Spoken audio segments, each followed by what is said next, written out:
Assalaamu calaykum asxaabteyda isku soo noqod wanaagsan ramadaan kariim waxaan idinka raaligelinayaa inaan maalmahan mashquulay ku dhowaad bil waxba soomaanan gelin balse hadda waan soo naqnay guys waxaan dhisi doonaa projecti Instagram clone ah yes Instagram clone waxaan adeegsan doonaa React.js iyo Tailwind CSS haddii aadan Tailwind CSS hore aadan u maqlin hadda maqal wuxuu ka mid yahay frameworkska sanadahan dambe in badan la adeegsanayay wuxuu kaga duwan yahay frameworkska kale sida Bootstrap, Material UI isagu waa utility class waa isla arki doonaa si deeply aan gudageli doonaa balse hadda asla firino projectiga aan dhisi doono sidoo uu ekaanayo by the way guys these Ramadan days we are active waxaan sameyn doonaa projects fara badan inala joog halkan channelka subscribe saaro ugu horreyn waxaan dhisi doonaa full stack portfolio website inagoo adeegsanayna Next.js sidoo kale waxaan sameyn doonaa CRUD operations inagoo adeegsan doonaa Redux waxyaalahaas oo dhan aan kuu sheegayo waa essential skills okay intaan war badan ku daalin projectiga aan sameyn doono asla firno sidoo uu ekaanayo okay sidaa ujeedaan halkan waxaan ku haysanaa Instagram homepage waxaan sameyn doonaa projectigan waxaan in badan raadiyay oo aan isku dayay projecti soo koobay skills fara badan si idinkoo dhan aad uga wada faa'iidaan waxaan markaasi sameeyay projectigaas ka hor intaan isla fiirin waxyaalaha aad ku baranayso ugu horreyn aan aragno projectigan sida uu ekaanayo halkan waxaan ku haysanaa Instagram logo halkan waxaan ku haysanaa menuskii oo icons ah sida homepage messageski iyo halkii qofka kaga soo darayay posti explorerkii lofiskii iyo user avatarkii haddii aad halkan fiirisaan qaybta numberkan kore waxaad arkaysaan inuu animation bounce ah leeyahay okay halkan waxaan ku haysanaa qaybta historieska haddii aad halkan fiirisaan waxaan ku haysanaa arrow right ah haddii aan arrowgan ku dhufano wuxuuna geenayaa historieska qaybta ugu dambeysa wayna qarsamaysaa arrowdi right-ka ahayd waxaa soo baxay arrow lefti ah haddii aan arrow leftidan aan ku dhufano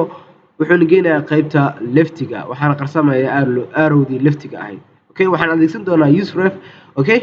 halkan waa postiskii waxaad arkaysaan postigii uu qofka soo dhigay haddii aan scroll galayno waxaad arkaysaan markaasi halkan inuu positionkiisu yahay sticky uuna soo dhaqaaqaynin halkan waxaan ku arkaynaa postiskii sida lofiska iconkii markaasi messageka iconkii shareka ah aan add to collection iyo halkan qofka comment kaga dari karaayo okay waxaan ku haysanaa postiskaas halkan waxaan ku haysanaa qaybtii right barka oo waxaad arkaysaan user profile information iyo weliba waxyaalaha loo soo suggest gareynaa inuu follow gareeyo and that is not enough guys homepage-ka markaasi waa responsive oo haddii aan markaasi aan yarayno waxaad arkaysaan wax waliba inay soo wada raacayaan oo waxaan adeegsanaynaa Tailwind CSS waxaad si fudud markaasi aad uga dhigi kartaa site-kaaga mid responsive ah haddii aan ku dhufano user avatarkan wuxuuna geenayaa user information URL-kan wuxuu noqonayaa user waxaad arkaysaa halkan postiska uu soo dhigay followerskiisa inta follow gareynaysa iyo description ku saabsan halka ay ku qoran tahay links iyo waxyaalo kale okay sidoo kale halkan waxaan ku haysanaa markaasi isla historieskii oo waa reusable component halkan waxaan ku haysanaa postiskii qaar ka mid ah and that's it guys waxaan dhisi doonaa projectigaas haddii aad channelka ku cusub tahay feel free to subscribe and let's get started waxaan ku sugannahay Visual Studio Code waxaan sameeyay folder aan ugu magac daray Instagram clone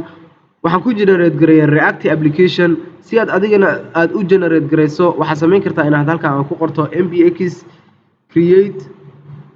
React app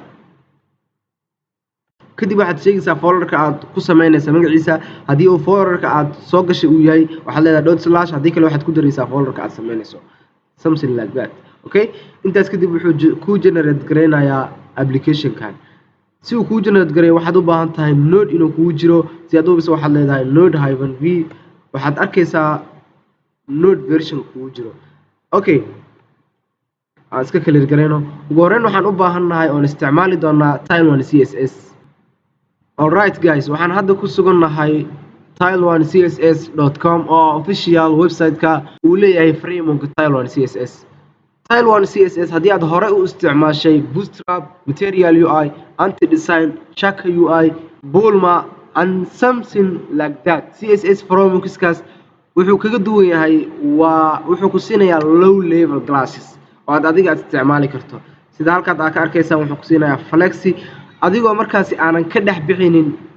javascript-daada waxaad awood u leedahay class name-kaada gudihiisa inaad ku install garayso dhammaan CSS-kaada si fudud weliba haddii aadan CSS wax ka garanin waxaan kugula talinayaa inaad CSS barato kadib aad isticmaasho Tailwind CSS frameworks-ka sida Bootstrap oo kale waxay ku siinayaan high level classes sida oo ah components sida waxay ku siinayaan navbars alerts oo markaasi adiga ay adkaanayso inaad wax ka bedesho haddii aad u baahato inaad wax ka bedesho waxay noqonaysaa inaad custom class aad ku darto kadib markaasi aad classkaaga markaasi aad style garayso balse Tailwind CSS waxaa loo sameeyay markaasi inuu fududeeyo howlahaas oo dhan oo adiga uu ku siiyo xuriyad aad waxa rabto aad ku samayso adigoo filekaaga javascript ay ka dhex bixin okay si aan markaasi aan u soo set up garaysano waxaan ku dhufanaynaa get started intaas kadib wuxuuna geenayaa page-kan haddii aad website-kan aad booqato waxaan kuu soo dhigayaa linkiga description-ka qaybtan search barta waxaad ka raadi kartaa wax waliba aad doonayso si fududna ugu baran kartaa runtii waa easy okay waxaad isticmaali kartaa CDNs oo waxaad soo qaadan kartaa script-gan kadibna waxaad geenaysaa index.html-kaaga kadibna waad isticmaali kartaa haddii aad fiiriso class-kaada gudihiisa waxaad dhehaysaa keliya font bold halkii aad ka dhigi lahayd font weight bold waxyaalo badan oo runtii kuu fududeynaya waa isla arki doonaa balse inagu sidaama isticmaali doono waxaan tegi doonaa qaybta CLI-da waxaana soo qaadan doonaa markaasi npm code-kan waxaan tegaynaa terminalkeena halkaana markaasi aan ku paste garayn doonaa haddii aan enter aan dhahno intuu inagu soo download garaysmaayo waxaan sii daleedi doonaa faylasha inaan sii markaasi aan nadiifsano qaybtan app CSS-tan waa iska daleedi doonaa waxaan kaloo daleedi doonaa app testidan waxaan kaloo daleedi doonaa logadan waxaan daleedi doonaa setup-kan waxaan daleedi doonaa kan delete okay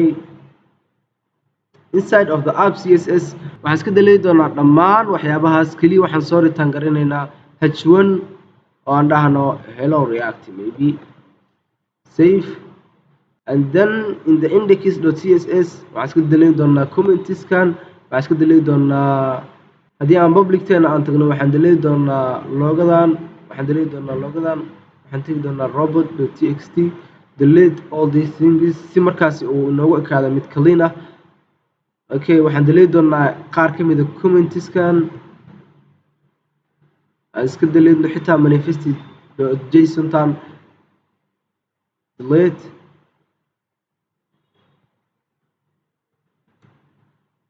okay aan iska xirno markaas waxyaalahaas okay hadda waxaan soo download garaysanay Tailwind CSS waxaan u baahanahay inaan configuration aan ku sameyno okay waxaan soo qaadanaynaa command line-kan ku xiga si markaasi command line-kan wuxuu inoo sameynayaa inuu noo abuuro file markaasi ay ku qoran tahay next config oo aan configuration ku sameyn karno okay enter okay sida ujeedaan wuxuu inoo sameeyay file-kan oo markaasi aan u adeegsanayno inaan ku qorino configuration-ka Tailwind CSS waxaan u baahanahay inaan soo qaadano markaasi intaan aan ku paste garayno halkan iska tirtirno waxyaalaha aan ku paste garayno ugu dambeynna waxaan soo qaadanaynaa markaasi components-kan Tailwind base Tailwind component waxaan ku paste garayn doonaa file-keena index.css save haddaan dhahno aan iska clear garayno terminalkeena waxaan leenahay npm start si markaasi uu inoogu furo local host iska yarayno halkan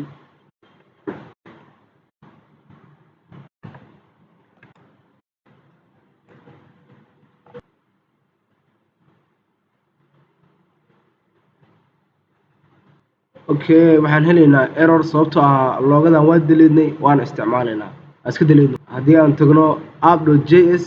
aan iska tirtirno logadan save sidoo kale aan iska deleedno app.css tan isagana waan deleed garanay okay waxaad arkaysaan in halkan aan ku haysano hello react waxaad isweydiinaysaa h1 caadi ahaan waxaa la rabay inay weynaato sababtay u yaraatay maxay tahay Tailwind CSS iyadaasi automatic u apply garaynayso style-keeda adiga markaasi haddii markaasi ay ku dhibayso waxyaalahan oo dhan inaad qorto waxaan sameynayaa starter projectiga inaan soo geliyo GitHub-kayga keliya waxaad sameynaysaa inaad repositorygaas aad ku clone garayso kadibna aad isticmaasho si markaasi aad igula socto okay ugu horreyn waxaan halkan ku sameynayaa folder anuu magac dari doona assets folderkan assets-ka waxaan soo gashan doonaa images iyo waxyaalaha aan isticmaalayno projectigan okay waxaan soo gashanay data aan adeegsanayno ugu horreyn waxaan halkan ku haysanaa data JSON ah waxaan ku haysanaa posts-ka aan soo dhigayno ID-giisa image-kiisa magacii oo qofka postiga author-ka ah iyo weliba image-ka uu soo dhigay waxaan ku haysanaa kaliya laba posti halkan waxaan ku haysanaa dhammaan histories-ka waxyaalaha data histories-ka ah sida magaca qofka histories-ka soo dhigay iyo image-kiisa suggestions-kana waxaan ku haysanaa intaas haddii aan datadaas datadiina halkaas ugu baxno halkan waxaan ku haysanaa imageska aan adeegsan doono sida cover image loogada Instagram iyo weliba postiga iyo waxyaalo kale okay intaas kadib waxaan sameyn doonaa folder aan u magac dari doono components folderkan componentska ah waxaan ku dhex shubi doonaa dhammaan folderadena iyo waxyaalaha markaasi aan adeegsanayno ugu horreyn aan ka bilaabno qaybteena header-ka ah aan sameyno folder gudaha componentiga aan sameyno folder aan u magac dari doono header sidoo kale aan sii sameyno folder isagana aan u magac dari doono feed oo ah markaasi feedka uu qofka soo geliyo waxaan ka bilaabi doonaa qaybteena header-ka ah waxaan sameyn doonaa file aan u magac dari doono header.js haddii aan dhahno rfce haddii aad la yaaban tahay markaasi shortcut-kan aan isticmaalayo waxaan isticmaalayaa extension-kan loo yaqaano ES6 React Redux React Native Snippets waxaan isticmaalayaa snippet-kan soo download gareyso markaasi okay kadib waxaan sameynaynaa inaan app-keena aan imaano qaybtan hajwanka aan iska tirtirno aan soo return gareyno header-kii componentiga aan hadda sameynay waxaa arkaysaa in markaasi si automatic uu noo soo download install gareynayo save haddaan dhahno waxaa arkaysaan halka inaan ku haysano halkii hajwanka ah inaan ku haysano header that's okay waxaan sameynaynaa inaan isku ag furno markaasi labadeena okay waxaan isku ag furanay sida aan markaasi isbedelka si immediately aan isugu aragno waxaan ka bilaabaynaa header-keena haddii aan iska xirno apptan sidoo kale waxaan iska xirnaynaa qaybtan sidebar-ka si aad isaga xirto waxaad taabanaysaa control B ama command B si aad isaga yareyso sidoo kale waxaan iska xirnaynaa terminalkan waxaad taabanaysaa control J ama command J that is it okay inside of the header waxaan sameynaynaa markaasi diffkan gudihiisa inaan class name aan ku darno aan u magac dari doono markii aad joogto markaad isticmaalayso Tailwind CSS dhammaan CSS-kaaga iyo styling-kaada waxaad ku dhex qoraysaa class-kan gudihiisa kamaba dhex bixiysidba haddii aan doonayna hadda inaan dhahno bg white waxaa arkaysaa in styling uu qaatay wuxuu ka dhigay background-ka white that's good waxaan sii sameyn doonaa div inside of this div waxaan geli doonaa iyadana class name aan u magac dari doono markaasi flex waxaa laga yaabaa inaad ku wareereyso waxyaalahan autocomplete-kan halkay iga imaanayaan waxaan kugu talin lahaa inaad soo install garaystaan where is it Tailwind CSS intelligence oo markaas ku siinaya autocomplete si fududna markaas aad u isticmaali karto Tailwind CSS-ka flex haddii aan hover gareyno waxaa arkaynaa inay tahay display flex halkii aad inaad class name inta u magac darto aad dhihi lahayd inaad CSS file aad sameyso kadib CSS filekaas aad ku dhex qori lahayd display flex oo markaasi code from badan ka qaadan lahaa kaliya halkan waxaa ku qoraysaa flex wuxuuna sameynayaa inuu isgarab dejiyo si aan isugula aragno waxaan u qaybinaynaa ugu horreyn qayb lefty ah iyo qayb right ah qaybta leftiga waxaa degaya image-ka oo markaasi loogada ah qaybta right-kana waxaa degaya navigation-skeena aan ka bilaabno qaybta leftiga halkan aan ku dhex qorno dibkan gudihiisa linki okay linkigan wuxuu ka imaanayaa React Router DOM si aan u isticmaalno waxaan u baahanaa inaan kusoo darsano React Router DOM haddii aan furno terminalkeena aan terminal cusub aan ku darno waxaan leenahay npm install React Router DOM reactive router DOM basically waxay markaas awood ku siinaysaa inaad pageska isugu navigate garayso oo markaas waa useful library ay leedahay React.js. Okay, aan iska xirno terminalkan labaad, aan iska yareyno terminalkan control B. Okay, sababta aan linkigan u isticmaalayno waxay tahay haddii aan projectigan dhammaystiran aan tagno waxaa arkaysaa halkaa inuu yahay linki aan ku dhufan karno. Si aan linkigan u isticmaalno waxaan u baahannahay markaasi inaan app.js-teena aan ku soo raab garayno router, browser router. Si aan ugu soo raab garayno waxaan tegaynaa qaybta kore, waxaan soo gashanaynaa from React router DOM, waxaan soo gashanaynaa waxa loo yaqaano browser router. waxaan u bedelaynaa as router sida badanaa ay dadku sameeyaan. intaas kadib waxaan isticmaali karnaa routerkan aan ku soo raab garayno dhammaan application-keena aan soo qaadno save. intaas kadib waxaan isticmaali karnaa linkigan haddii aan control space aan dhahno wuxuu inoo sheegayaa waxyaalaha markaasi lagu complete garayn karaayo. haddaan ku dhufano wuxuu inoo soo installgareeyaa linki oo ka imaanaya React router DOM. haddii aan dhahno to halka uu aadayo aan ka dhigno slash meelayo ina geynin, kadibna waxaan dhex gelinaynaa image-ka aan dhex gelinayno waxaan isticmaali doonaa image-kan aan halkan ku haysano assets-ka. waxaan isticmaali doonaa image-kan loogada ah. si aan u isticmaalno waxaan tegaynaa halka ugu korayso, waxaan soo import garaysanaynaa logo, waxaan ka soo import garaysanaynaa haddaan slash dhahno wuxuu ina geynayaa gudaha componentskan, haddaan dot slash aan kusii darno wuxuu ina geynayaa globalta. waxaan tegaynaa assets-keena, waxaan kasii tegaynaa imageska. intaas kadib waxaan leenahay logo.png. okay, waxaan isticmaali karnaa hadda loogadan haddii aan tagno qaybtan src-da aan ka dhigno markaasi loogadaas safe aan dhahno waxaan ku haysanaa hadda Instagram logo oo ah linki markaasi. okay, haddii aan ka soo baxno halkan oo aan qaybteena right-ka aan imaadno waxaan leenahay div, iyadana waxaan dhex gashan doonaa haddii halkaan fiirino aan iska xirno halkan, haddii halkaan fiirino waa markaasi links icons ah oo markaas ka kooban ilaa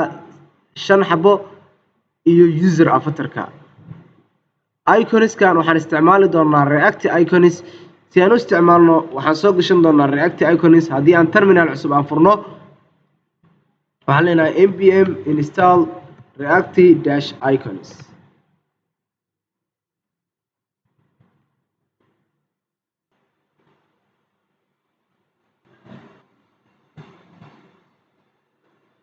okay, intaas kadib waxaan soo gashanaynaa markaasi iconskeena. halkan haddaan paste aan ku dhaho waxaan soo gashanay dhammaan iconska aan u baahannahay si aan u isticmaalno. waxaan ka keensanaa React icons. React icons waxay ka kooban tahay markaasi collection of icons oo isugu jira font awesome, material icons, waxyaalo badan oo isugu jiraan. waxaad akhrin kartaa documentationskooda, waxaan soo dhigaa linkiga description-ka. okay, ugu horeyn waxaan u baahannahay in halka aan tagno oon dhahno markaasi linki, sababtoo waxay noqon doonaa links. aan dhahno markaasi halka uu aadayo aan ka dhigno for now slash kaliya meel ina geynin. waxaan dhex dhigi doonaa markaasi ugu horeyn hometown. waxaan dhignaa fill home. haddaan safe aan dhahno waxaa halkan ku arkaysaan iconkan fill home ah. haddii aad la yaaban tahay sababtay isku garab degeen waxaa halkan aan ku darnay class flexi ah, classkan oo soo raab garaynaya labadoodaba. okay, intaas kadib haddii aan soo duplicate garaysano intaan keliya waxaan doonaynaa ugu horeyn intaanan iconiska aan dhammaystirin inaan install gareeyo. waxaan tegayaa halkan flexida ah, waxaan ku darayaa items center justify between. okay, maxay la mid tahay markaas waxaad arkaysaan items center waa align items center, justify content space between. si fudud oo barkata haddii aad hover garayso waxaad arkaysaa wax laga wada justify content space between. okay, waxaad arkaysaa inay kala tageen markaasi left iyo right.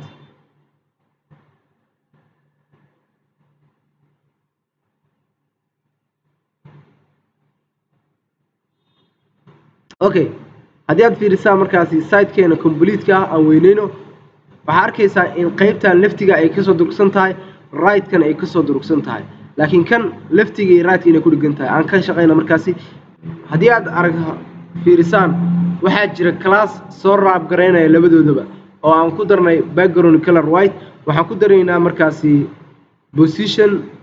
waxaan ku daraynaa markaasi inaan dhahno maximum width la mid noqdo 5xl maxay la mid tahay markaasi waa widthiga ugu badan uu yeelan karo ha noqdo 64 rem haddii aan hadda aan save dhahno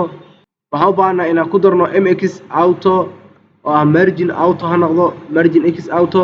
haddii aan markaasi halka hadda aan weyneyno waxaa arkaysaa in leftiga uu dhinaca kasoo durkay right-kana uu dhinaca kasoo durkay all right intaas kadib waxaan sameynaynaa inaan kasii shaqeyno aan iska xirno terminalkan aan iska yareyno okay halkan qaybta aan ka dhigayo marka meesha aan ka dhigayo home-ta waxaan ka dhigayaa qaybta messenger-ka ah iconka messenger-ka ah haddaan save dhahno waxaa arkaysaan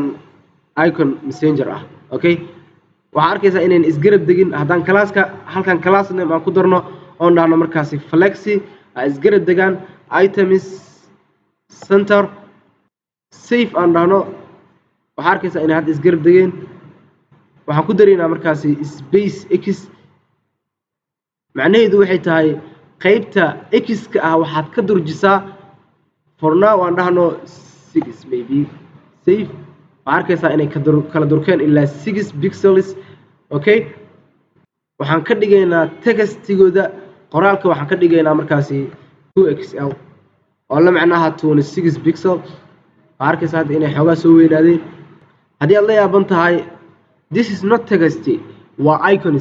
iconiska waxaa markaasi loo tixgeliyaa text ahaan waxaa loo istaagarayaa sida text oo kale and let us duplicate this link 3 times maybe 3 okay halkan messengerka halkii aan ka dhehayna markaan aan dhahno md auto silver outline oo ah markaasi iconkan blast ah okay halkan messengerta iyadana aan ku bedelno explore keenay this is it ugu dambeynna halkan aan ka dhigno markaasi inaan ka dhigno md heart aan ka dhigno heart iconkan love-ka ahaa okay that is it we have the links here balse haddii aad fiirisaan waxaa arkaysaa inay sare kasoo durksan tahay positionkeeduna uu yahay sticky oona soo durkeynin haddii aan ku darno intaasi waxaan tegaynaa halka ugu koreysa meesha background white aan ka dhignay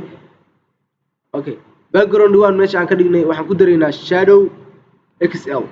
okay shadow lg maxay la mid tahay markaasi waxyaalaha next Tylo CSS aan ku jeclaa waxa kamid ah waxa arkaysaa inay halkan yeelatay border qurux badan box shadow qurux badan imisabara markaasi badankeen aynu aadnay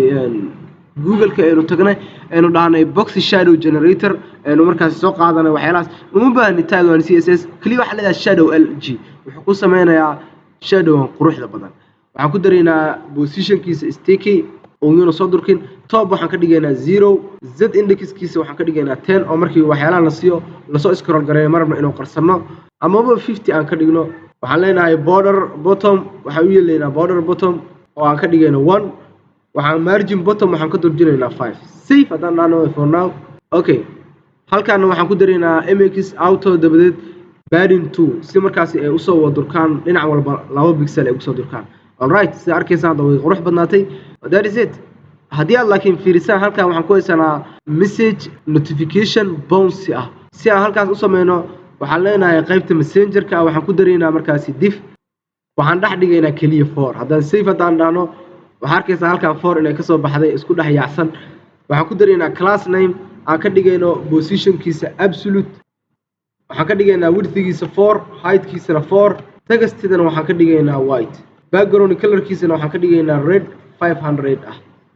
waxaan doonaynaa inuu isgarab dego waxaan leenahay flexi waxaan leenahay items center justify center save hadaan hadda waxaa arkaysaa inuu meel qaldan u degay haddii aan halkan aan ku darno class name aan dhahayno positionkiisa relative sababtoo haddii aan position absolute aan dhahdo waxaa u baahan tahay parent elementiga inuu ahaado relative save hadaan dhahno for now waxba isma bedelayaan sababtoo linkigan waa linki kaliya ma aha parent element haddii aan waxaan doonaynaa markaas inaan halkaan aan ku darno div kale oo divtaan aan u yeelno class namekan okay aan halkaan paste aan ku dhahno kadib aan ku soo raaggarayno linkigan class namekan gudihiisa save hadda aan dhahno halkaan aan soo yarayno waxaan leenahay justify content center gudaheeda waxaan ka dhigaynaa roundedkeeda full rounded full waxay ka mid tahay waxay la macno tahay markaasi halkii aan dhahaynay border radius 50% oo kale weeyaan okay waxaan leenahay main top oo waxaan doonaynaa inuu top ka soo durko kaliya 2 pixel save hadaan hadda waxaan arkaynaa inuu dego halkaas intaas kadib waxaan leenahay main right waxaad u durjisaa iyadana 1 textidan waxaan ka dhigaynaa xs oo waxay la mid tahay markaasi 14 pixel meelahaas I think 1 rem weeyaan 16 pixel weeyaan save waxaan arkaysaa inuu markaasi halkaas u degay all right there are same I think halkaas waxaan u dhamaanay headerkeena oo haddii aad fiirsaan isagana waa responsive waxaan halkaas ugu dhamaanay headerkeena waxaan u guda geli doonaa qaybteena markaasi feedka ah okay waxaan ugu horeyn aan componentskan gudaheeda waxaa inoo samaysnaa filer ay ku qoran tahay feed waxaan ku dhex samayn doonaa file anuu magac dir doona ugu horeyn feed.js inside of the feed.js aan dhahno rfce aan soo gashano appkeena oo aan dhahno waxaad inoo soo gelisaa filekii aan hadda sameynay oo ahaa feed save as you can see halkan waxaan ku haysanaa feed okay feedkan gudihiisa haddii aan iska xirno headerkan iyo appkan labaduba feedkan gudihiisa waxaan ku haysanaa haddii aan furno qaybtan markaasi leftiga ah iyo qaybtan right-ka ah waxaan ka dhigaynaa markaasi adeegsan doonaa grid ugu horeyn grid columnska waxay noqonayaan 3 columns oo halkan wuxuu degayaa 3 kalena wuxuu degayaa markaasi hal sidaa daraaddeed waxaan leenahay display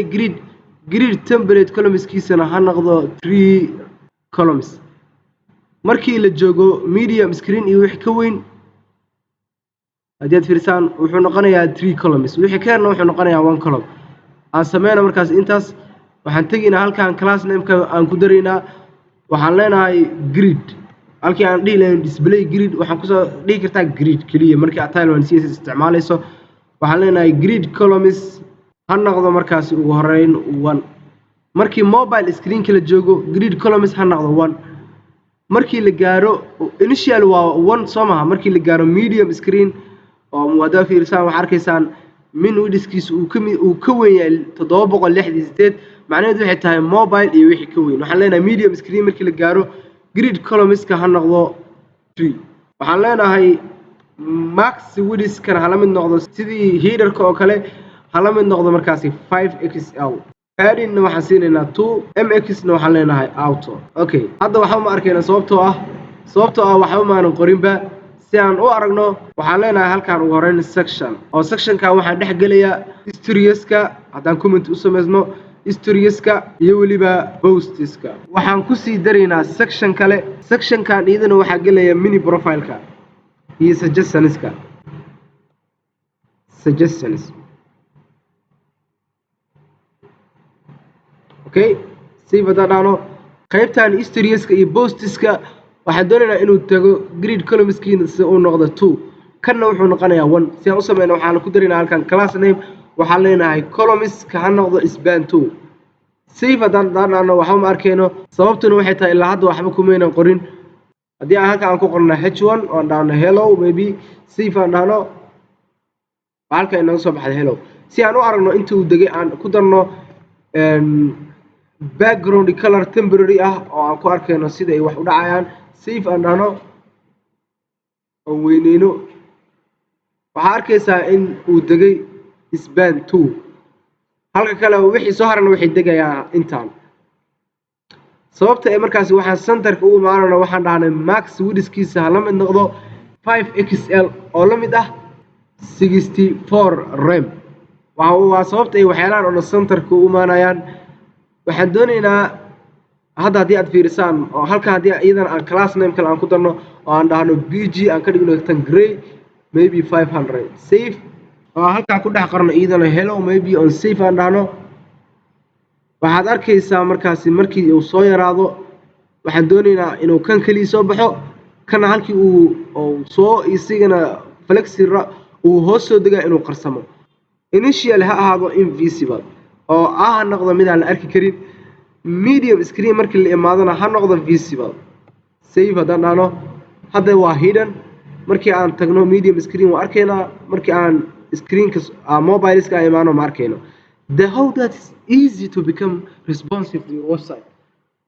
siday u fududahay bal eeg sida aad website-ka responsive uga dhigto media queries iyo waxyaalahaas oo dhan ma u baahni waxaad markaasi aad fiirin kartaa documentationskooda haddii in yar aan ku taabto SM waxay la mid tahay small screens oo haddii aad fiiriso waa markaasi 640 pixel MD na waxay la mid tahay medium screen waa tablets LG na waxay la mid tahay wixii ka weyn markaasi 1024 pixels oo waa desktop waa laptops iyo wixii ka weyn that is it okay aan iska dirno background scan aan si dhabaan ugu shaqeyno hadda waxaan sameyn doonaa file aan u magac dari doono histories waa histories wuxuu inoo haynayaa dhammaan historieskeena waxaan leenahay RFCE inside of the feed halkii aan hajwintan aan soo ritaan gareynaynay aan dhahno inoo soo ritaan garay componentigii aan hadda sameynay oo ahaa histories save haddaan dhahno halkan waxaa ka arkaysaan histories inside of this history waxaan isticmaali doonaa datadan assetiska aan ku haysano oo ah historieskan oo ka kooban markaasi name iyo image kaliya si aan u isticmaalno waxaan soo import garaysanaynaa datadaas by the way sida markaasi react caadiga ah uma baahnid hadda inaad haysato react waa iska deleedi kartaa waxaan leenahay import history from waxaan kasoo install garaysanaynaa waxaan kasoo import garaysanaynaa // haddaan dhahno waxayna geenayaa gudaha componentskan // haddaan dhahno waxayna geenayaa global waxaan tegaynaa assetskeena waxaan kasii tegaynaa data waxaan kasii tegaynaa markaasi history.json okay intaas kadib waxaan isticmaali karnaa history.json tan haddii aan div kale aan kusoo raab garayno waxaan leenahay historydan aad haysataa .map macnaheedu waxay tahay wuxuu ku dul wareegayaa datadii wuxuu ka soo saarayaa data fara badan haddii aan u baas garayno parameterka aan ka dhigno each history aan ku darno markaasi aan dhahno arrow function aan soo ritaan garayno markaasi ugu horreyn halkan waxaan soo ritaan garaynaynaa component aan u magac dari doono history waan samayn doonaa componentigan history haddii aan halkan aan tagno gudaha feedkan aan sameyno componentigan la yidhaahdo history.js rfce haddaan hadda sii dhahno oo halkan aan tagno markaasi historieskan gudihiisa waxaan leenahay control space enter uu inoo soo install gareeyey waxaa arkaysaa in waxyaalo badan uu inoo soo ritaan gareeyey sababtoo ah datadii aan ku haysanay historieska buu ku dul wareegayaa wuxuu ka soo saarayaa datadii oo dhan historieska markaasi waxay noqonayaan inta data oo ku jirta halkaasi haddii aan fahansanayn map iyo higher methodska sida filter reduce iyo waxyaalaha sida u shaqeeyaan waxaad markaasi u baahan tahay inaad javascript ku noqoto balse sida u shaqeeyaan waa sidan haddii aad in badan ay xiiseynaysaan waxaan ka samayn doonaa cashir historydan gudaheeda waxaan u base garayn doonaa k oo ah markaasi id waxaan leenahay history.id waxaan kaloo u baas garayn doonaa name oo la mid noqonaya iyadana markaasi history.name waxaan kaloo u baas garayn doonaa image oo iyadana la mid noqonayo history.image that is it waxyaalahan waxa sababta aan u baas garayna waxay tahay waxa loo yaqaanaa probes wuxuu inoo soo saarayaa error sababtuna maxay tahay ma aanan soo xirin curly braceskan save waxyaalaha waxaa loo yaqaanaa markaasi probes caadi ahaan waa sida aad componenty parenty aad dataad ugu soo gudbin karto aad ugu gudbin karto componenty child oo hadda fiirsaan historieskan waxaan u baas garayn karnaa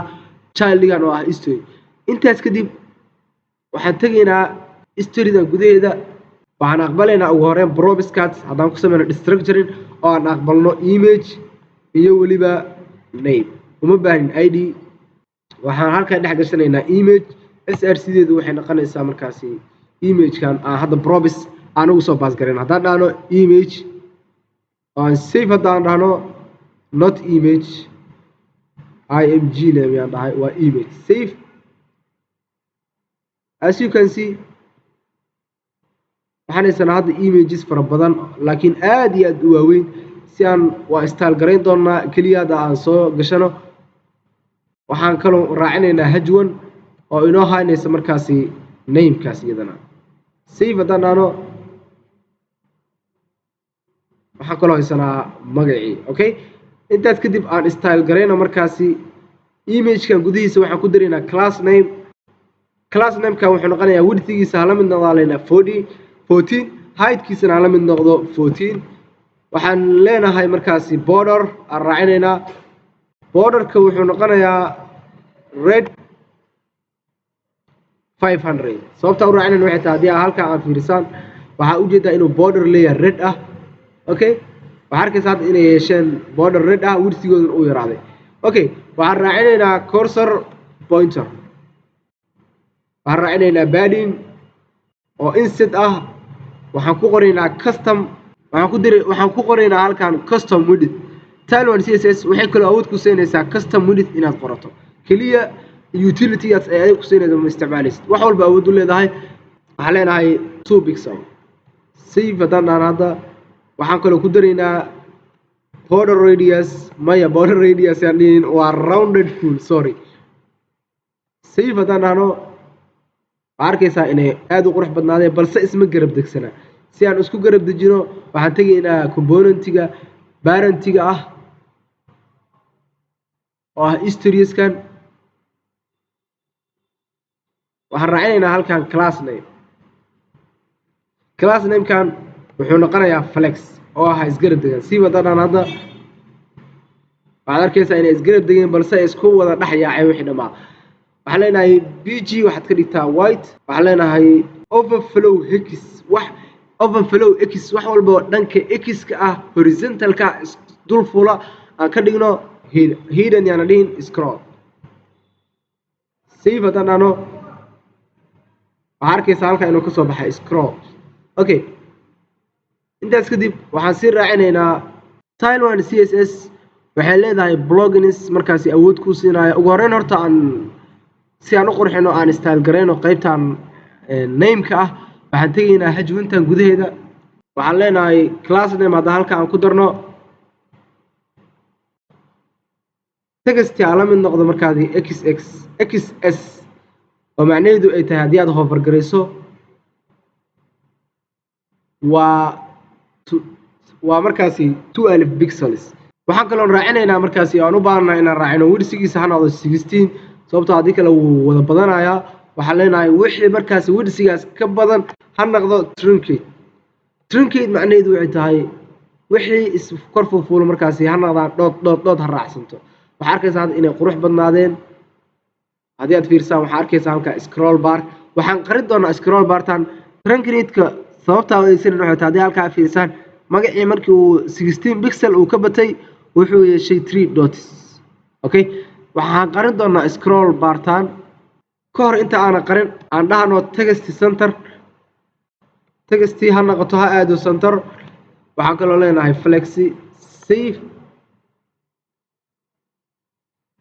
intaas kadib waxaan u baahannahay inaan scroll bartan aan qarino si aan u qarino waxaan isticmaali doonaa plugins ay leedahay Tailwind CSS haddii halkaa aan tagno waxaan tegaynaa markaasi new tab aan furaynaa waxaan leenahay Tailwind CSS scroll behavior sidoo kale haddii aan new tab haddana aan furno waxaan u baahannahay Tailwind CSS scroll height okay haddii aan ka bilaawno halkan aan weyneeyba waxaan tegaynaa markaasi npm packageskeeda waxaan soo goobiyeysanaynaa scroll behavior command line-kan kadib haddii aan control j aan dhahno waxaan ku daraynaa terminal cusub waxaan ku base garaynaynaa halkan haddana waxaan tegaynaa scroll bar hide kan npm packageskeeda aan markaasi soo qaadanayo markii uu inoo soo install gareeyo kadib waxaan ku daraynaa haddana scroll hide npm packagekeeda intaas kadib waxaan u baahanaynaa inaan soo qaadano installationkan kadib waxaan soo qaadanaynaa bloggingkan haddaan soo koobiyeysano waxaan tegaynaa tile1 config folderkeena waxaan ku base garayn doonaa inside of this blogging sidoo kale haddii aan tagno scroll bar hide-ka iyadana waxaan soo qaadanaynaa bloggingkan haddii aan comma aan dhahno waxaan ku base garaynaynaa halkan okay hadda waan iska xiri karnaa markaasi aan iska xirno labadaba okay aan iska xirno tile1 configan haddii aan historieskan aan imaano aan iska xirno qaybtaas sidebarka aan iska xirno terminalka waxaan leenahay markaasi scroll bar hide sida arkaysaan waxaa qarsamay scroll barka ah waxaan ka dhigaynaa scroll smooth oo haddii aad fiirsaan hadda qaybteena last versionkeena markii aan ku dhufano waxaa arkaysaan si smooth inuu isku raacayo okay intaas kadib waxaan u baahannahay markaasi waxaa arkaysaan in ay shaqaynayaan laakiin ma laha markaasi buttonkii markaasi aan ku dhufan karnay ee right-ka ina geenaye iyo buttonkii leftiga ay soo baxaye oo haddii aan ku dhufano qaybta leftiga ina geenaye okay aan ka shaqayna markaasi intaas waxaan soo gashan doonaa markaasi icons haddii aan paste halkan aan ku dhaho waxaan soo gashataa iconkii leftiga ah iyo iconkii right-ka oo ka imaanaya react icons oo ah bootstrap icons okay intaas kadib markaasi markii aan ka soo baxno historieskan gudaheeda waxaan soo gashanaynaa div halkaana waxaan dhex gashanaynaa markaasi iconkan ugu horeyn leftiga ah save haddaan dhahno waxaad arkaysaa halkaa inuu ka soo baxay iconkii sidoo kale waxaan ku darsan doonaa iconka right-ka ah waxaan leenahay right save haddaan dhahno iyadana waxaa ka soo baxay iconkii right-ka ahaa okay aan style garayna markaasi waxaan ku dari doonaa class name waxaan leenahay cursorkiisa ha noqdo pointer sidoo kale waxaan leenahay drop shadow aan ka dhignaba lg intaas kadib waxaan leenahay textida ha noqoto gray oo ah 400 waxaan kaloo raacinaynaa widthgiisa hala mid noqdo 7 heightkiisana hala mid noqdo 7 waxaan leenahay roundedkiisa ha ahaado full oo markaasi border radiuskiisa ha ahaado full waxba ma arkayno laakiin waxaan arkaynaa xogaa inuu weynaaday okay stylekan haddii aan soo koobiyeysano sababtoo ah labaduba waxay yeelanayaan style isku mid ah oo halka aan paste aan ku dhahno waxay noqdaan isku mid waxaan doonaynaa inaan halkaa aan ku darno class name si aan isu garab dejino flexi haddaan dhahno waxaad arkaysaan inay isgarab degeen waxaan leenahay items center ha degaan waxaan leenahay justify content ha noqdaan space between waxaad arkaysaa inay isgarab degeen balse markaas waxaan doonaynaa inay halkaas ay tagaan si aan halkaas u tagsiino waxaan ku daraynaa position absolute waxaan leenahay absolute save haddaan dhahno waxaan leenahay top waxaad ka soo durjisaa 0 padding waxaan leenahay 4 ka dhig qayb walba save haddii aan hadda aan dhahno oon fiirino waxaad arkaysaa inay qarsameen sababtoo ah markaasi markii aan dhahnay absolute waxaan u baahannahay parentigiis inaan ka dhigno relative haddii hadda aan ku darno class name oo aan dhahno relative save waxaa arkaysaa inay halkaan ay yimaadeen balse waxaan arkaynaa inaysan isgarab degin sababtoo ah widthigooda ma aha mid full ah halkaana waxaan ku daraynaa widthi full oo macnaheedu yahay widthigiisa ha noqdo 100% markii aan sidaas sameyno waxaa arkaysaa inay isgarab degeen balse drop shadowgii aan u yeelnay kuma apply garaysmin si aan ugu apply garayno waxaan halkaan ku daraynaa filter save haddaan dhahno okay haddii aan keena dhammayska tiran aan fiirino waxaad arkaysaa inuu leeyahay background color white ah waxaan leenahay labadoodaba bg waxaad ka dhigtaa white save halkan waa text halkan waxaa ka maqan t waa text okay kana aan ku darno markaasi asigana bgy save haddaan dhahno okay that is it balse waxaan doonaynaa in keenan dhammayska tiran oo kale initially uu kan leftiga uu qarsanaado haddii markaasi qaybta leftiga ah uu joogo right-ka uu soo baxo markii aan ku dhufano right-kii uu baxo leftigii uu soo baxo si aan u sameyno arrinkaasi waxaan adeegsan doonaa markaasi reactive hooks loo yaqaano useref waxay awood ku siinaysaa inaad doomkaaga aad wax ku apply gareyso haddii aadan fahamsanayn basically waxaad aqrin kartaa documentationska balse anigu ma doonayo inaad si deeply u sharaxo waxaan tegayaa halkan ugu horreyn waxaan leenahay const waxaan sameynaynaa variable waxaan leenahay histories ref waxaan la mid noqdo markaasi useref sida ujeedaa wuxuu ka imaanayaa from react initially waxaan leenahay hanoola mid noqdo null okay waxaan isticmaali doonaa use state haddii aan dhahno const show lefty and show no set show lefty hala mid noqdaan initially use state oo ah false ugu horreyn waxaan noqdaa false kanle haddaan soo duplicate garayno markaani waxaan ka dhigaynaa show right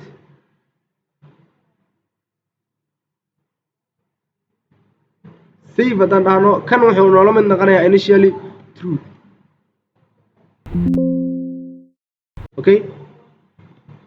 waa true save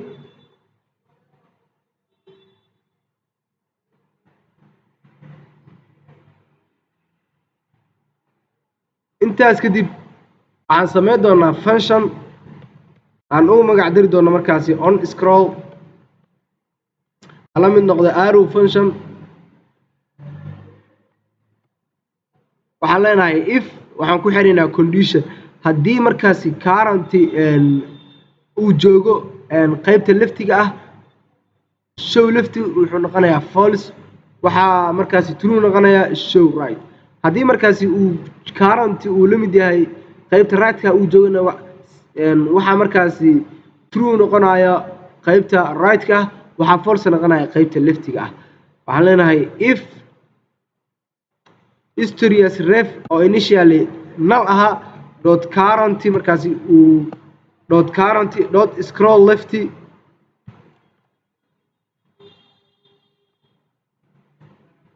uu la facfac yahay kanle aan soo koobiyeysano uu la facfac yahay markaasi aan kanle soo koobiyeysano histories ref dot current dot scroll lefty uu la facfac yahay markaasi uu la facfac yahay meesha scroll leftiga ah waxaan ka dhigaynaa scroll widthgiisa manis oo laga jaray histories ref dot current dot client lefty client width aan dhahay okay waxaan helaynaa error sababtuna waxay tahay if haddii aad isticmaasho waxaad u baahan tahay else intaan aan soo yarayno kadib aan dhahno markaasi curly braces set show right markaasi waxaan ka dhigaynaa false macnaheedu waxay tahay waxaaba joognaa qaybtii right-ka ahaa haddii kale uusan ahayn intaana waxaan leenahay else show right waxay noqonaysaa markaasi true si la mida waxaan sameynaynaa show leftidana waxaan ku sameynaynaa sidaan oo kale haddii aan soo koobiyeysano intaan balse way ka fududaanaysaa keliya waxaan leenahay if histories ref dot current uu ka weyn yahay 0 uu markaasi dhinacan uu jiro weeyaan right-ka waxaa markaasi show lefty aan ka dhigaynaa set show lefty waxaan ka dhigaynaa markaasi true else haddii kalena waxaan leenahay set show lefty waxaad ka dhigtaa false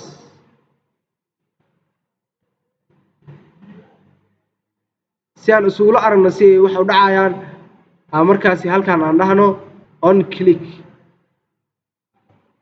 iska yareen intaan waxaan halkaan dhahaynaa on click mar walbo click la siiyo maya waxaan dhahaynaa on scroll mar walba la scroll gareeyo waxaad inoo wacdaa functionkii aan soo sameynay oo ahaa on scroll. Okay, save. waxaan leenahay marka ref hala mid noqdo history as ref. save. waxaa ma dhacaya sababta buttoniskan kumaynan apply garan stylekeena si aan u apply gareyno halkaan soo yareyno waxaan halkaan leenahay ugu horeyn buttonkana kusoo raab gareynaynaa iconkeena. buttonkan waxaan leenahay on click mar waliba oo click la siiyo waxaan leenahay history as ref oo variablekii refka null oo null inoo la mid ahaa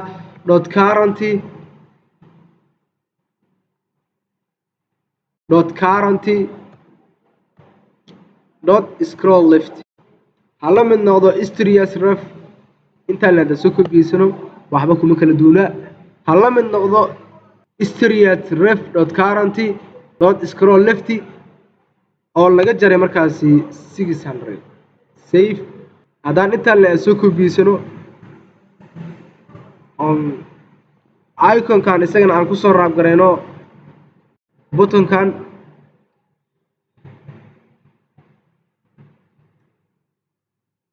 markaani wuxuu noqonayaa plus sababtoo ah waa qaybtii right-ka ahayd si aan markaasi u muujino buttoniskan waxaan halkaan leenahay ugu horeyn curly braces ugu horeyn aan kusoo raab gareyno curly braces waxaan leenahay backticks si aan markaasi aan ugu dhex qorno javascript waxaan leenahay dollar sign waxaan leenahay if show left uu jiraba calaamadaha waxaa loo yaqaanaa ternary operators visible ha noqdo else ha noqdo haddii kale ha noqdo invisible. haddaan safe anaan hadda wuu qarsamay sababtoo ah wuxuu joogaa qaybtii leftiga ahayd waxaa soo baxay kan si la mida waxaan yeelaynaa kaasna si la mida intaan oo kale aan soo koobiyeysano waxaan leenahay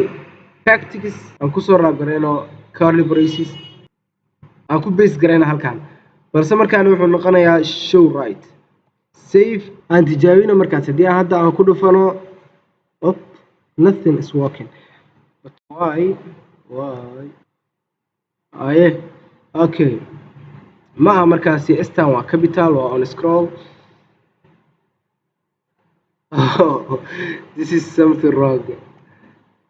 Okay, buttonka markaasi waa arrow function waxaan leenahay arrow function sababtoo waxaan qoraynaa halkaan function inagoo aanan isticmaaleynin. save.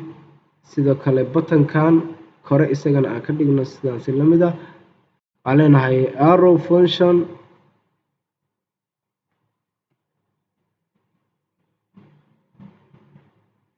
save.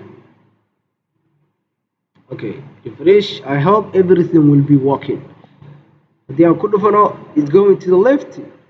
and this will be hidden. haddii aan ku dhufano it's going to the right and this will be hidden. okay, it works. okay, waxaa laga yaabaa inay isweydiineysaan sida ay waxyaalaha ku dhacayaan. ugu horeyn waxaan sameynaynaa inaan isticmaalayno useref waxay awood ku siinaysaa inaad doomkaaga eventis aad ku xiri karto. waxaan leenahay userefkii oo noola mid ahaa initially null.current.scroll leftigiisa hala mid noqdo history as ref.current.scroll width. scroll width waxay sameynaysaa basically waxay tegaysaa doomkaaga waxay soo qabanaysaa elementiska aan la arki karin sabab la xiriirta in markaasi overflow uu dhacay ee waxyaalo iskor fuuleen. client widthna waxay soo qabanaysaa widthga current uu leeyahay elementigaaga pixels ahaan. this is basically waxaa laga yaabaa inaad ku wareerto balse waxaan kugula talin lahaa documentationska inaad akhriso. okay, markay waxaasoo dhan dhacaan waxaan leenahay set show right ha noqoto false haddii kale ay sidaan ayna ahaynna waxaan leenahay set show right ha noqoto true.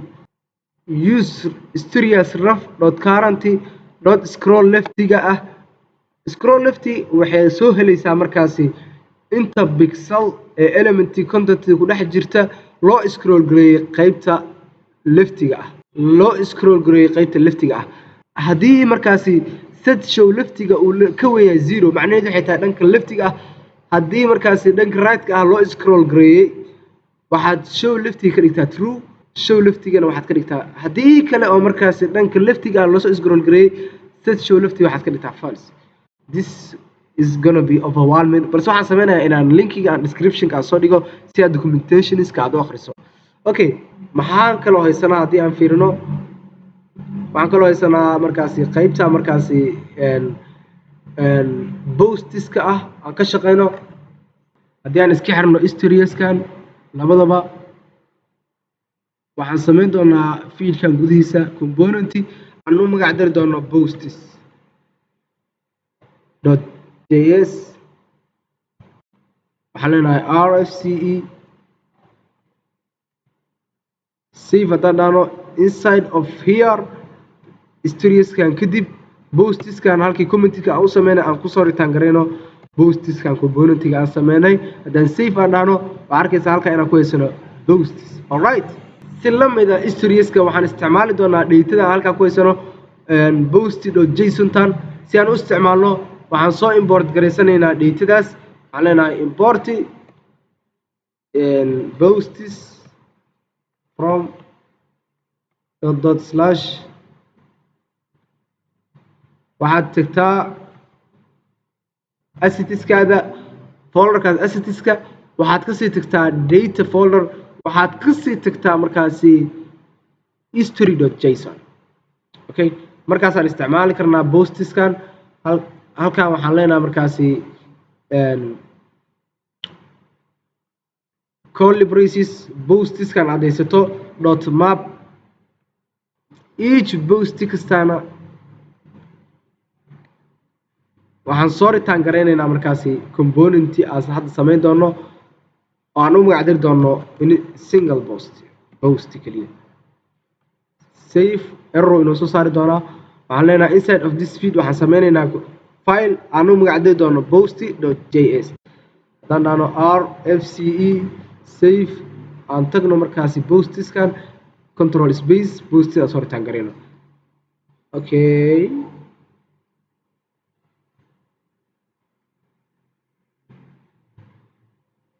wuxuu ina leeyahay markaasi postis horaan loo dhigay loo markaasi declare gareeyay sababtoo ah waan soo return gareynaynaa posti component magaciisana waa posti sidaa daraadeed kan waxaan ka dhigaynaa small letter save waxaa arkaysaa inaan haysano postis fara badan oo aan ku dul wareegnay waxaan u baas gareynaynaa markaasi name oo la mid ah name sidoo kale waxaan u baas gareynaynaa image oo la mid noqonayso iyadana waa post.name imagekana waxay la mid noqonaysaa post.image waxaan kusii daraynaa markaasi k haddii kale waxaynu soo saari doonaa each element must have unique key si aan errorkaas isaga xalino waxaan leenahay post.id save haddii aan postidan gudihiida aan imaano waxaan u qaybinaynaa 3 qaybood oo ah markaasi haddii aan fiirino waa post header iyo weliba post image iyo weliba post captions oo markaasi comments iyo waxyaalahaas ay ka mid yihiin comments aan u sameyno ugu horreyn aan dhahno post header qaybtan sidebarka iska xirno aan dhahno haddana post image intaas kadib ugu dambeyn waxaan leenahay post caption. inside of the post header waxaan leenahay div waxaan leenahay image sourcegiisa wuxuu la mid noqonayaa markaasi imagekii aan probis ahaan ugu soo basgareynay haddii aan probis ahaan aan u aqbalno oo dhahno image probiska ha aqbal sidoo kale waxaad aqbashaa probiskii name ah waxaan ka dhigaynaa imagekaas hadda halkaa meeshaan sourceda aan ka dhigno image save oo aan fiirino okay waa Elon Musk waxaa arkaysaan postiskii what is this waa historieskii okay oh sorry this is not history this is post.json okay haddii hadda fiirisaan waxaa haysanaa imagekan iyo weliba hal image kale. Okay, laakiin imageka waa imageka headerka oo halkan aad u jeedaan waa imagekan. sidaa daraaddeed dib aan ka install garayn doonaa imagekan. kadib waxaan raacinaynaa paragraph, oo paragraphkaas wuxuu inoo dhex gelaya markaasi namekeena. save haddaan dhahno oo scroll garayno waxaa arkaysaan magaca qofka authorka ah. Okay, ugu horreyn aan install garayno qaybtan headerka ah. waxaan doonaynaa inay isgarab degaan. waxaan leenahay class name ku daraynaa. waxaan leenahay flexi ha isgarab degaan. waxaan leenahay items ha aadaan dhammaantood center. badinna waxaan leenahay for dhan walba way isgarab degeen, balse imagekana wixii dhan qasaya. aan imageka class name aan ku darno. widthgiisa waxaan ka dhigaynaa 2 alif, heightkiisana waxaan ka dhigaynaa 2 alif. waxaan u yeelaynaa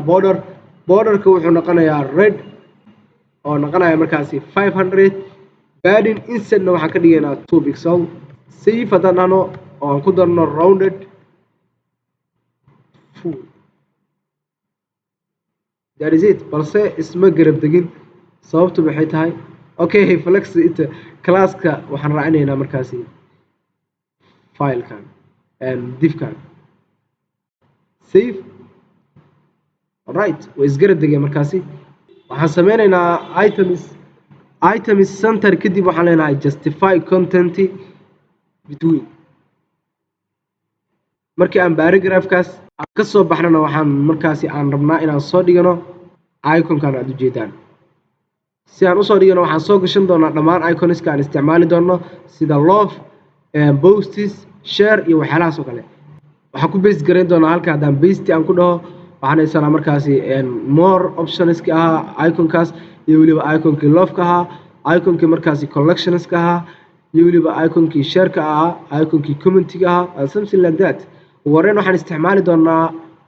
iconkan fi haddaan dhahno more horizontal. waxaan arkaynaa inay iswada garab degeen. sababtaa waxay tahay waxaan isgarab dejinay dhammaantood. waxaan dhahnay justify between si aan markaasi kanle uu dhinac u dego labadan ay iskugu xigsadaan. paragraphkan waxaan ku daraynaa class name noqonaya markaasi flexidiisa ha noqdo 1. save haddaan dhahno as you can see waxaan leenahay margin lefty waxaan leenahay 2 pixel. that is it. balse waxaan arkaynaa markaasi uu halkan u dhexeeyo space. si aan markaasi space aan ugu soo dhexeysiino historieskan iyo weliba postiga, waxaan tegaynaa postiga gudihiisa. waxaan raacinaynaa ugu horreyn class namekaas wuxuu noqonayaa margin top of 5. save haddaan dhahno waxaa arkaysaa inuu kusoo durkay 5. okay, and then waxaan u baahannahay inaan soo gelino postigan imageka ah. si aan usoo gelino waxaan tegaynaa qaybtan imageka ah. haddii aan dhahno div oo aan sii raacino markaasi greater than haddaad dhahdo wuxuu kusii raacinayaa image. okay, oo markaasi aan midkaan aan kala separate garayno. imageka markaasi wuxuu noqonayaa src-diisa isla imagekaas aan props ahaan ugu soo base garaynay. that is it. as you can see we have the image here. amazing. ka hor horta inta aanan ka shaqaynin imagekan iyo commentiska waxaad arkaysaan historieskan in markaasi pictureska ay waaweyn yihiin, halka markaasi pictureskan ay aad u qurux badan yihiin, ay ku dhex jiraan gudaha, laakiin kuwaana ay fidsan yihiin. si aan u sameyno wax yar waxaan tegaynaa history. waxaan leenahay markaasi object cover. save. and that is it. okay, kadib markaasi imagekan gudihiisa waxaan leenahay widthgiisa waxaad ka dhigtaa full. haddii halka aan imaadno class name aan ku darno width ha noqdo full oo 100% ba hadego. save. as you can see we have 2 posts. widthgiisa markii aan full ka dhignaa kadib waxaan kaloo raacinaynaa isagana object cover. save. sidoo kale waxaan u baahanaa kana inaan raacino object cover. save like that. imageka halkaas haddii aan ugu soo baxno oo nimaadno qaybta captionka ah waxaan raacinaynaa div inside of this div waxaan sii dhex sameynaynaa div kale sababtoo waxaan doonaynaa inaan isgarab dejino kadib waxaan dhex gashanaynaa iconskeena ugu horeyn waxaan u baahannahay iconkeena hiirtiga ah save haddaan dhahno haddaan scroll garayno waxaa halkan ku arkaysaan iconkii markaasi ahaa loofka intaas kadib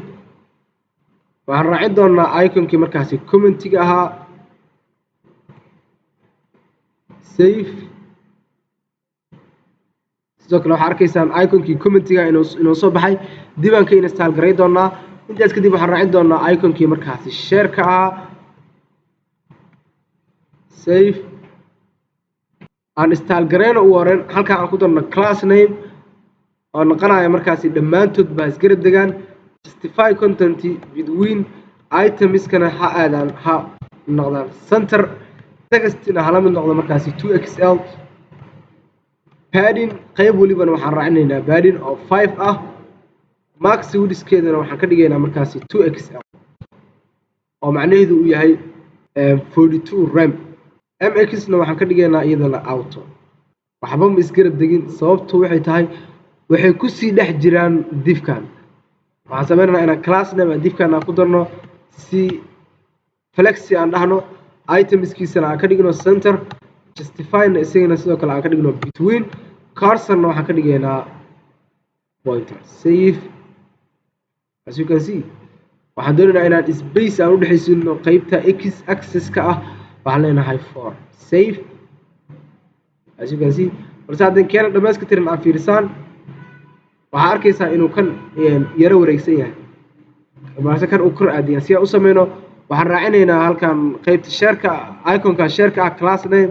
aan ugu magac dari doono markaasi rotate aan ka dhigno 45 save rotate okay very good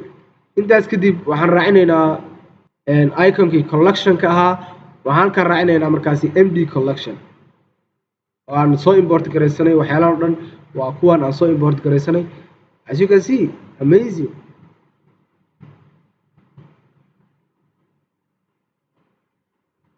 I think this is really cool okay waxaan ka soo bixi doonaa markaasi qaybtan captionka ah divkan waxaan sameyn doonaa qaybtii formka ahaa uu qofka commenting ka dirayay haddii aan keena dhammayska tir aan fiiriso waxaysan halkan icon happy ah iyo input comment ah iyo button ay ku qoran tahay post okay aan ka shaqeynaa intaas markaasi waxaan ugu horeyn leenahay form waxba action ama yeelan doono waxaan dhex geli doonaa ugu horeyn pi happy alta iconkeena waxaan ku dari doonaa class name haddii aan heightkiisa aan ka dhigno 8 save aan dhahno aan fiirino okay as you can see we have that little smile icon okay intaas kadib waxaan raacinaynaa input typekiisu text yahay waxaan leenahay markaasi placeholderkiisana waxaan ka dhignaa waxa ku dhex qormaya add comment save okay we have this image but we are styling now aan ku darna class name noqonaya markaasi border none ugu horeyn waxaan doonaynaa inaan isgarab degaan si aan isku garab dejino waxaan tegaynaa formka waxaan ku daraynaa class name waxaan leenahay flexi items center save si arkaysaa way isgarab degeen hadda aan si install garayno waxaan leenahay markii la focus gareeyo oo markaasi markii aan focuska aan saarno waxyaalahan soo muuqanaya waxaa loo yaqaanaa ringi waxaan leenahay ringi outline-na waxaan ka dhigaynaa none save haddii aan marka halka hadda aan hover garayno waxaan arkaynaa inay waxba soo bixaynin waxaan leenahay margin lefti qaybta raftiga ah waxaad kasoo dirjisaa 2 pixel waxa kaliya hadda inaga dhiman waa buttonkeeni submit post ahaa halkan waxaan sii raacinaynaa button ay ku qoran tahay post save we have this post button waxaan raacinaynaa class name noqonaya markaasi fontigiisa aan ka dhigno semi bold under textdiisa waxaan ka dhigaynaa blue 500 save as you can see balse waxaan doonaynaa in markaasi kan uu qabsado dhammaan intaan si aan u sameyno waxaan leenahay flexi will be 1 that is it waxaan maleynayaa in aynu dhammaynay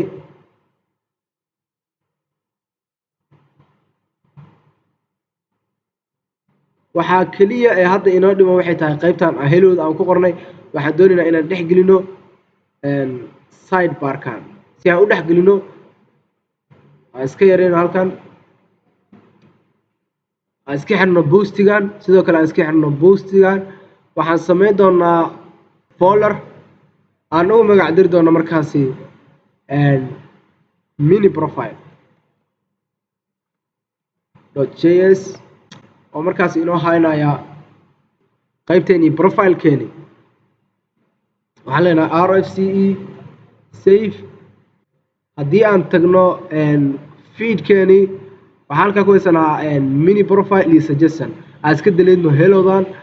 inside of the mini profile commentigan waxaan dhex dhigaynaa filekii aan hadda samaysanay oo ahaa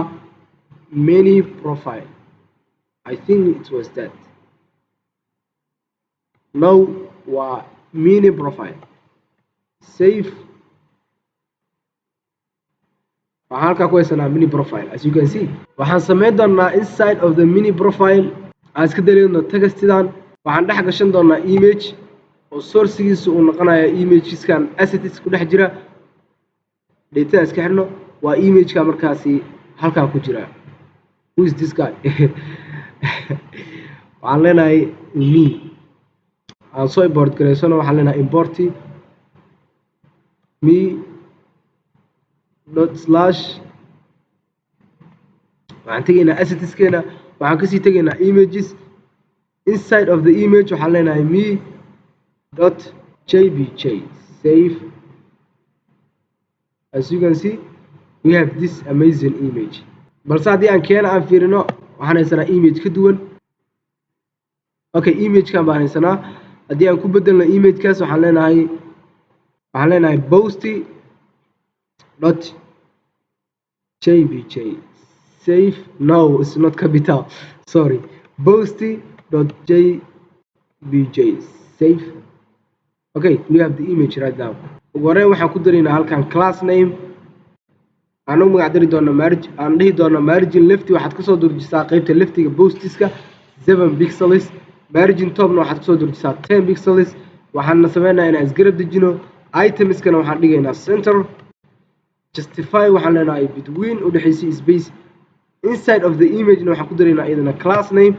roundedkeeda ha ahaado inta uu soo wareegsamayo border radius bay la mid tahay full widthgiisana waxaan ka dhigaynaa 16 heightkiisana 16 objectina ha noqdo cover waxaan kaloo raacinaynaa border waxaan leenahay padding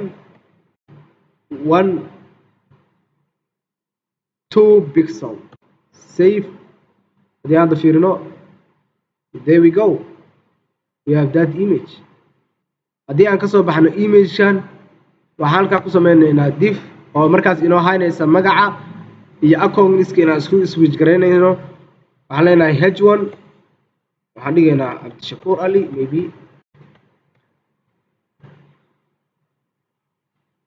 waxaan kaloo sii raacinaynaa haddana paragraph waxaan leenahay magacaad rabta adiga Abdishakuur Ali haddana haddii aan divkan aan kasoo baxno waxaan ugu dambeyn raacinaynaa button aan ku dhex qori doono switch button switch save haddii aan dhahno hadda aan fiirino waxaa arkaysaa inaan ku haysano button iyo weliba laba text ugu horreyn divkan aan class name aan raacino aan dhahno margin x axis ha noqdo 5 hajwankan gudaheedana aan raacino iyadana class name aan ka dhigno fonty base no aan ka dhigno text base oo macnaheedu uu yahay 1 rem paragraphtan gudaheedana waxaan raacinaynaa iyadana class name aan ka dhigno fonty which is going to be equal to sm. Textina waxaan ka dhigaynaa gray oo ah 500. Text inta ay leekaanaysan waxaan ka dhigaynaa sm oo ah 14 pixels. Inside of this button na waxaan leenahay markaasi class name haddaan ku darno text ha noqoto blue oo ah 400 maybe. Text ha noqoto sm. Margin left na waxaan ka durjinaynaa 10 pixels. Haddaan save aan dhahno oo fiirino like that guys. Here we go. Okay, intaas kadib waxaan u soo jeesanaynaa qaybteena suggestionska. Waxaan sameynaynaa file kale aan u magac diri doono suggestions .js. waxaan leenahay rfce inside of the iska xirno mini profile tan inside of the feed suggestionska gudaheeda waxaan soo ritaan gareynaynaa suggestionskii aan hadda sameynay. Save aan fiirino waxaan haysanaa halkan suggestions.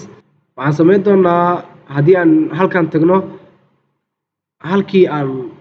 textidan aan soo ritaan gareynaynay waxaan leenahay div kale. halkan waxaan dhigaynaa h1 aan kusii darna class name oo ah text gray 400.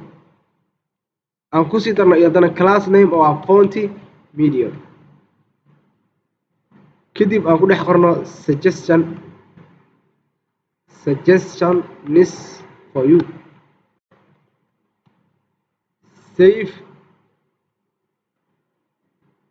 As you can see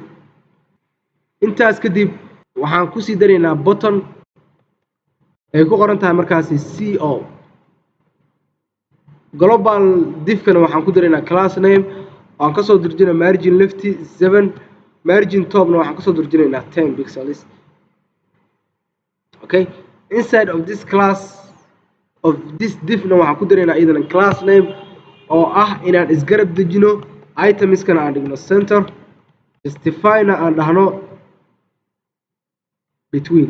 or space between. Okay, after this div waxaan isticmaali doonaa haddii aad fiirsaan this good but sababta ay markaasi isugu garab degi la'yihiin maxay tahay. Okay, justify halkan sida qalad ah. Okay, cool. intaas kadib waxaan sameynaynaa haddii aan furno datadan gudaheeda waxaan haysanaa qayb suggestion ah. waxaan isticmaali doonaa datadan. haddii aan tagno halkan waxaan leenahay aan soo import garaysan ugu horeyn import suggestions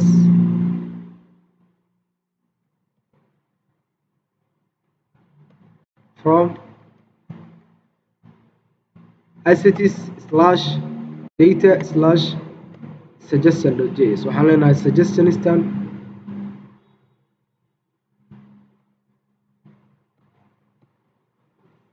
.map each suggestion kastana waxaan soo ritaan gareynaynaa the following things. aan dib kusoo raab gareyno si markaasi aynan error u dhicin sababtoo ah JSX ma jecla markaasi waxay u baahan tahay one parent element. Okay, waxaan dhex dhigi doonaa image uu sourcegiisa noqonayo suggestionkan not image. Okay, waxaan kaloo sii raacinaynaa markaasi qaybta markaasi suggested for you iyo followda iyo magaca qofka loo suggest gareynayo. haddii aan dhahno class haddii aan dhahno paragraphkan waxaa inoo dhex gelaya markaasi suggestion.name. intaas kadib waxaan sameynaynaa inaan raacino h1 maybe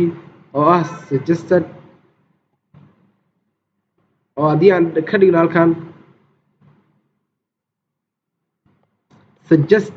suggestion for you. Okay, aan save dhahno. ugu dambeyn waxaan u baahanahay inaan raacino buttonkanna waxaa u degayaa qaybta leftiga ah waxaa u dhexeynaa space. haddii aan tuso oo fiirino waxaan haysanaa button ay ku qoran tahay follow. labadaani waa markaasi component div kanna wuxuu noqonayaa markaasi mid gooniya waxaana soo raagbareynaya dhammaantood hal div. okay halkaana waxaan kusii sameynaynaa div kale aan ku qorno button ay ku qoran tahay markaasi follow. okay aan style gareyno markaasi ugu horeyn main classka waxaan leenahay keyga waxaad ka dhigtaa suggestion .id. okay waxaan ku daraynaa class name oo noqonaya markaasi flexi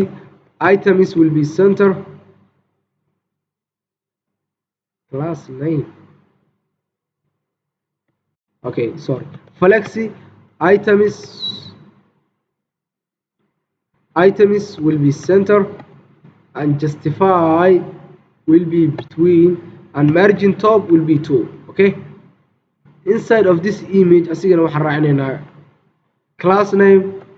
aan u magac dari doono widthkiisa oo ah 10 heightkiisa oo ah 10 rounded oo ah markaasi full objectina ha noqdo cover waxaan raacinaynaa border padding waxaan ka dhigaynaa 2 pixel. okay save haddaan dhahno ugu dambeyn kani waxaan doonaynaa inuu flexigiisa 1 noqdo waxaan leenahay class name flexi will be 1 margin will be 1 margin lefty will be 2. okay paddingkan gudihiisana waxaan ku daraynaa iyadana class name aan u magac dari doono fonti ha noqdo medium textna ha noqdo sm. okay suggestion for you dan waxaan ku daraynaa iyadana class name waxaan ka dhigaynaa text xs si ay markaasi uga weynaato nameka si ay markaasi uga yaraato magaca waxaan leenahay text ha noqdo gray oo ah 500. ugu dambeyn buttonkan gudihiisa waxaan raacinaynaa class name waxaan leenahay text aan ka dhigno sm text waxay noqonaysaa colorkeeda blue oo ah 500. that is it aan fiirino markaas. okay here we go waxaan u maleynayaa inay halkaas inoogu eg tahay haddii aan ku dhufano halkaas ay markaas inoogu eg tahay waxa kaliya oo inoo haray waa qaybta markaasi user avatar-ka ah. haddii halkaa fiirino user avatar markii aan ku dhufano waxaan arkaynaa profile information aan ka shaqeyno markaasi intaas. ugu horeyn waxaan tegi doonaa folderkeena componentiga waxaan sameyn doonaa gudaha componentigeena folder kale aan u magac dari doono profile. maybe inside of the profile waxaan sii sameyn doonaa file aan u magac dari doono profile.js. what is this?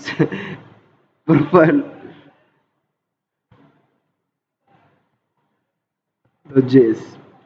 waxaan leenahay rfce enter. haddii aan iska xirno feedkan iyo suggestionskanba oo iska yareyno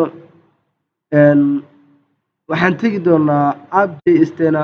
waxaan halkaa kusoo tusan doonaa profilekii aan sameynay sababtoo ah waa component gooniya balse inaga ma doonayno sidaan inaan isticmaalno. haddii aan fiirino keena dhammayska tiran waxaan doonaynaa markaynu kan ku dhufano inuu pagekaas ina geeyo. waxaan adeegsan doonaa react router dom si aan u sameyno arrinkaas. haddii aad xasuusataan waxaan horey usoo gashanay react router dom oo waatana waxaan haysanaa react router dom version 6 waxaan adeegsan doonaa react router domkaas si aan u adeegsano waxaan ku soo raagbanay dhammaan applicationkeena router oo markaasi qasab baa si aad routing aad u samayso. waxaan imaan doonaa kadib headerkan sababtoo ma doonayno headerkan inuu ka qayb qaato waxyaalaha routingka ka dhacayo. kadib headerkan baa waxaan leenahay ugu horeyn soo gashanaynaa routes waxaan kaloo soo gashanaynaa route markii hore version 5 waxaa la isticmaali jiray switch iyo waxyaalahaas balse hadda waxaa la isticmaalaa routers version 6 okay waxaan leenahay routers dhammaan waxyaalaha aan routing ku sameynayno waxaan kusoo raabgaraynaynaa routerskan labadan baan soo dhex gashano feed iyo profileka kadib waxaan leenahay route self closing tag waxaan sheegaynaa pathka wuxuu noqonayaa ugu horeyn slash oo meelna waa home page keeni elementiga soo muuqanayana waxaan ka dhigaynaa markaas feedkan okay intaan la soo duplicate gareyno markaan yahay ina geeyo markaasi user halkii aan feed aan ka soo return gareynayno waxaan leenahay profile taan noo soo return garey haddii aan hadda aan fiirino waxaa haysanaa home page keeni hadaan refresh aan dhahno waxaan joognaa home page keeni laakiin haddii aan aadno slash user waxaan tegaynaa profile that is exactly what react router DOM is balse sidaa ma doonayno waxaan doonaynaa inaan halkaan aan kaysano user avatarkaas ama picturekaas markii lagu dhufto waxaan doonaynaa inuu geeyo pagekaas si aan u sameyno aan iska xirno app.jstan sidoo kale aan iska yareyno sidebarka aan iska yareyno terminalka kadib markaasi linkigan hiirtiga ahaa iconskeena kadib aan soo duplicate gareysano linkigan balse markaan wuxuu aadayaa user oo routerska ka qayb qaadanaya laakiin ma soo return gareynayno iconkan waxaan dhex gashanaynaa imagekan post ay ku qoran tahay waxaan tegaynaa halka ugu koreyso reactidan aan ku bedelnaba miyadan dhaho maybe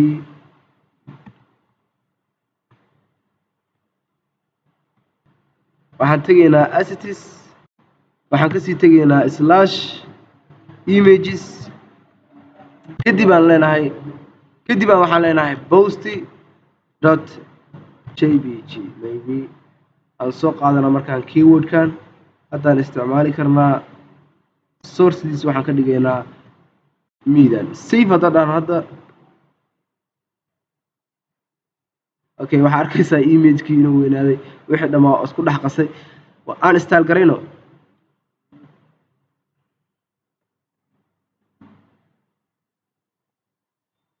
ugu horeyn waxaan class namekan gudihiisa leenahay aan style garayno ugu horeyn waxaan halkaa ku daraynaa class name noqonaya markaasi margin left of 2 imagekana waxaan ku daraynaa iyadana class name waxaan leenahay rounded full ha soo wareegsanto waxaan ku daraynaa width noqonaya markaasi 8 waxaan ku daraynaa height noqonaya markaasi 8 border baan ku daraynaa padding waxaan leenahay 2 pixel save haddaan dhahno aha here is the image waa kana imagekeena markaasi haddii aad fiirsaan waxaan u maleynayaa inay isku mid yihiin haddii aan ku dhufano imagekana wuxuu ina geynayaa profile pagekeena okay aan tagno halkan profile pagekeena profile pagekan waxaan u qaybinaynaa markaasi laba qaybood qayb waxaa degaya markaasi imagekan qaybna waxaa degaya dhammaan waxyaalahan kale waxayna noqonaysaa markaasi waxaan isi doonaa grid columnskeedana waxay noqonayaan 4 oo kan wuxuu haystaa hal grid kanina wuxuu haystaa 3 grid waana markaasi maxi height-koodana wuxuu noqonayaa 4xl I think aan ka shaqeyno aan iska xirno headerkan inside of the profile halkii aan qoraal ka soo ritaa gareynaynay waxaan ku soo raab gareynaynaa div kale oo waxaan isi doonaa grid waxaan u qaybinaynaa qayb lefty ah aan commenty u sameyno qayb lefty ah iyo qayb right ah qaybta leftiga waxa inoo dhex degaya markaasi kaliya imagekaas oo noqonaya sourcegiisa isla haddaan dhahno imageka aan soo gashano slash waxaan tegaynaa assets waxaan kasii tegaynaa markaasi images waxaan kasii tegaynaa markaasi post.jpg kadib aan isticmaalaynaa midan save haddaan dhahno oo fiirino hadda waxaa haysanaa imagekan oo markaasi meesha dhammeed qabsaday aan install garayno ugu horeyn diffka mainka ee soo raab garaynaya waxaan ku dareynaa class name noqonaya markaasi max widthkiisa ha noqdo 4xl padding waxaan leenahay 10 pixel meel walba extra large markii la joogana waxaan leenahay mx auto ha noqdo يعني screen iska ka weyn 1280 waa desktop iska save hadana halkan waxaan ku dareynaa class name noqonaya markaasi grid column iska waxaan ka dhigaynaa 4 waxaan u dhaxaysiin doonaa gap noqonaya markaasi 4 image kana waxaan ku dareynaa ugu horeyn class name waxaan leenahay rounded full waxaan ku sii dareynaa object oo noqonaya markaasi cover widthgiisa waxaan ka dhigaynaa 36 heightkiisana 36 haddii aan save aan dhahno okay sida u jeedaa waxaan hadda image-kan quruxda badan waxa inoo dhiman qaybtii markaasi right bar ka ahayd haddii aan fiirino waxaan ku haysanaa qayb top ah oo ay ku qoran yihiin name-ka edit profile button iyo weliba icon-kan settings-ka ah hoosna waxaan ku haysanaa posts countigooda followerska following-ka intaan waxaan ku haysanaa magaca iyo description-ka sida digital creator iyo wax motivation ah iyo waliba button markaasi YouTube ku geynaya okay halkaan waxaan ku haysanaa component-geeni ahaa markaasi history-ska aan ka shaqeyno ugu horeyn right-kan gudaheeda haddaan nimaadno waxaan ku soo raab garaynaynaa div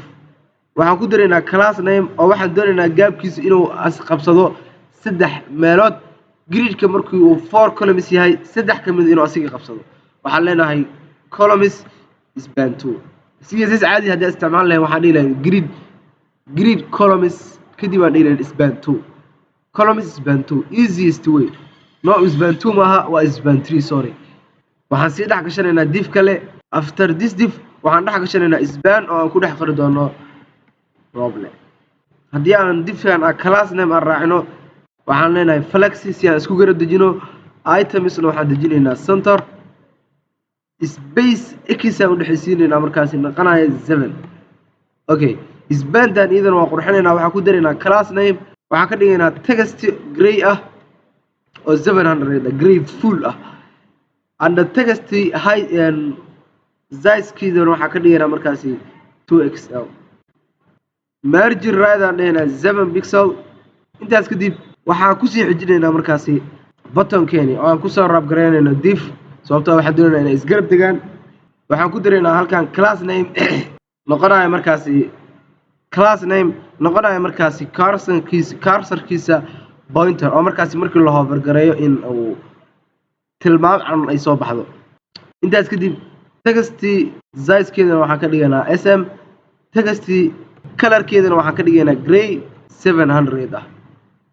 fontina waxaan ka dhigaynaa semi bold padding u yeelinaa markaasi 1 ah padding x-na waxaan leenahay 2 border u yeelinaa waxaan leenahay borderka ha noqdo markaasi gray 200 ah margin right uu dambeyn leenahay 4 ha noqoto haddaan save aan dhahno hadda aan ku dhex qorno edit profile save aan dhahno aan fiirino okay here we go waxaan haysanaa haddaasi name-ka iyo weliba button-ka ay ku qoran tahay edit profile waxaa inoo dhiman icon-kii ahaa markaasi settings-ka waxaan soo gashan doonaa haddii aan halkan paste aan ku dhahno waxaan soo gashanay icon-keeni settings-ka ahaa iyo icon-kii grid-ka ahaa oo haddii ha fiirsaan waxaan isticmaalaynaa icon-kan grid-ka ah keliya okay kadib markaasi divkan button-keena ah waxaan dhex dhigi doonaa icon-kii settings-ka ah waxaan leenahay fi settings waxaan ku dareynaa class name cursor-kiisa ha noqdaan leenahay pointer height-kiisana waxaan ka dhigaynaa 6 width-giisana waxaan ka dhigaynaa 6 save haddaan dhahno haddii aan ka soo baxno dhammaan qaybtan profile name edit profile iyo weliba icon-kii settings-ka ah waxaan ku sii xijin doonaa qaybta bottom-ka ah oo inoo dhex degayaan posts followers iyo following-ka waxaan ku dareynaa class name waxaan leenahay margin top waxaad kasoo dejisaa 4 flexi ha isgarab degaan itemsna waxaan leenahay center. intaas kadib waxaan kusoo raab gareynaynaa div kale, waxaan dhex dhigaynaa halkan span, sababtoo waxaan doonaynaa in numberska ay markaasi fontigooda bold u noqdo, bostiskana ay noqdaan markaasi. haddii aan fiirino hadda waxaa arkaysaan span waxaan dhex dhigaynaa 200, bostigana waxaa arkaysaan inay kalarkeeda oo thin ay tahay. that's why aan u adeegsanayno spanta waxaan dhex dhigaynaa 200. intaas kadib baan halkaan dhex dhigaynaa markaasi post. spanta waxaan ku daraynaa class name naqanaya markaasi fonti ha noqoto semibold. margin rightna waxaan leenahay 2. haddii aan intaan le soo duplicate garaysano 3 mar, halkaan waxaan ka dhigaynaa markaasi flowers, halkaana waxaan ka dhigaynaa flowing. save haddaan dhahno numberadan aan random numbers aan ka dhigno, aniga intaa ima soo follow garaynayso instagramkayga. okay, hadda aan fiirino. okay, what is going here?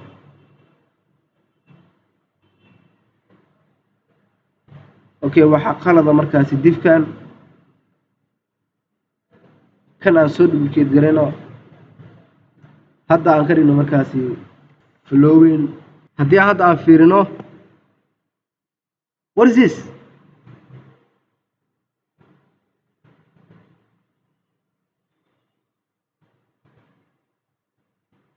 okay, margin right waa 2 keliya, waxaan ka dhignaa 24.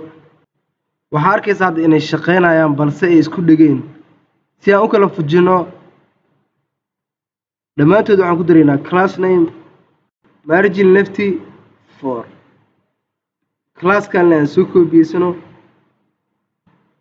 halkaan aan paste ku dhahno, halkaan aan paste ku dhahno. save haddaan dhahno, hadda aan fiirino. okay, laakiin bostiskani waxyaalahan waa small letter. waxaan leenahay bostis flowing flowers.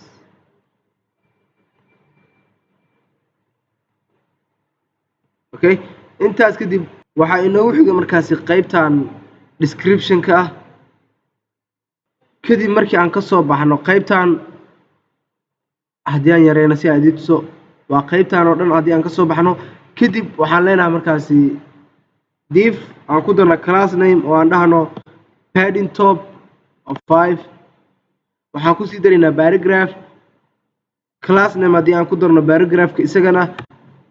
waxaan dhahaynaa text base oo 1 rem ah. fontina waxaan ka dhigaynaa semibold. margin rightna waxaan leenahay 2. waxaan ku dhex qoraynaa markaasi Abdishakuur Ali. okay, intaas kadib haddii aan soo koobiyeysano paragraphtan leh 3 mar oo kale, markaani waxaan ka dhigaynaa markaasi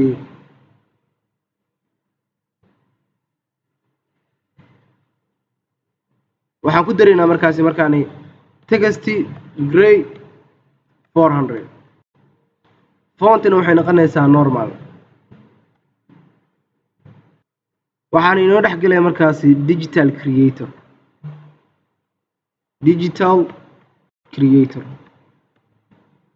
okay, ugu dambeyn halkan waxay noqonaysaa fonti normal, oo waxaan dhex dhigi doonaa description yar oo ku saabsan motivation ah. waxaan leenahay keep pushing yourself.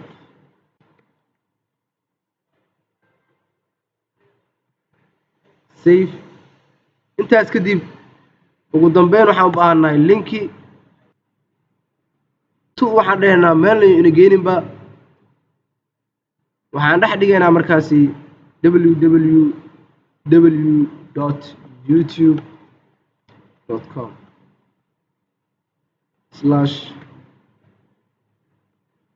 Abdishakuur Ali. haddii aadan hore subscribe u saaranin subscribe hadda saaro haddii hadda fiirino okay waxaan ku haysanaa halkan waxyaalahaas oo dhan balse kan kalarkiisa waan bedeli doonaa wuxuu noqonayaa full markaasi black linkiga waxaan ku daraynaa class name waxaan leenahay font ha noqoto semi bold save haddaan dhahno kadib okay haddii aan halkaas ugu soo baxno markaasi profile description-ka hoos waxaan arkaynaa inaan ku haysano history-skeena waxyaabaha markaasi React.js ay ku wanaagsan tahay waxaa ka mid ah reusable component waxaa in badan maqashay haddii aad tusaale kale component-yan hal mar aan sameyno waxaan ku isticmaali karnaa meel alla meesha aan doonayno caadi ahaan Instagram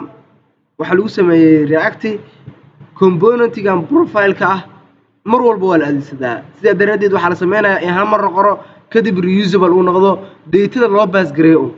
that's exactly what reusable is waxaan dib u adeegsan doonaa history-skan aan soo sameynay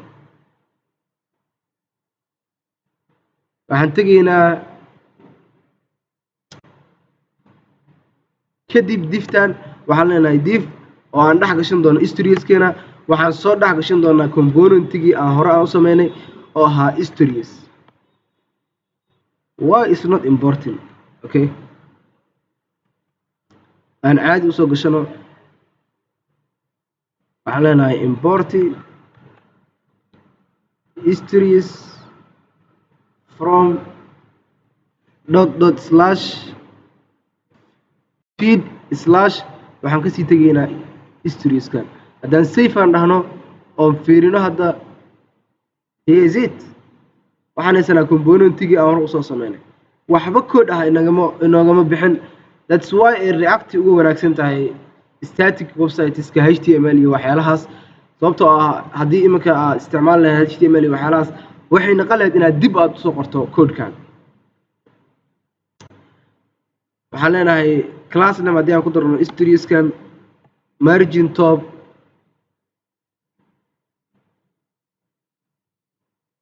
of 10 pixel okay amazing waxa kaliya hadda inoo dhiman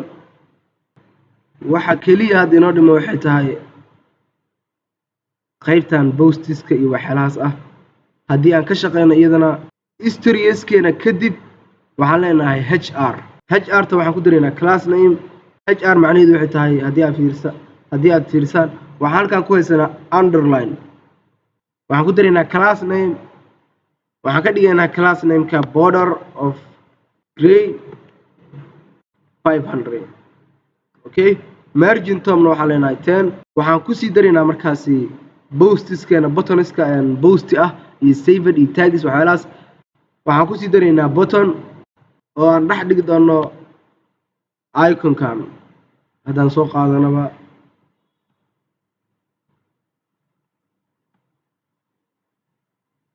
save aan dhahno waxaan kusii daraynaa qoraal ah posts okay kaliya haddii aan soo copy garaysano buttonkan laba mar halkan waxaan ka dhigaynaa markaasi tags halkaana waxaan ka dhigaynaa tags halkan waa saved save haddaan dhahno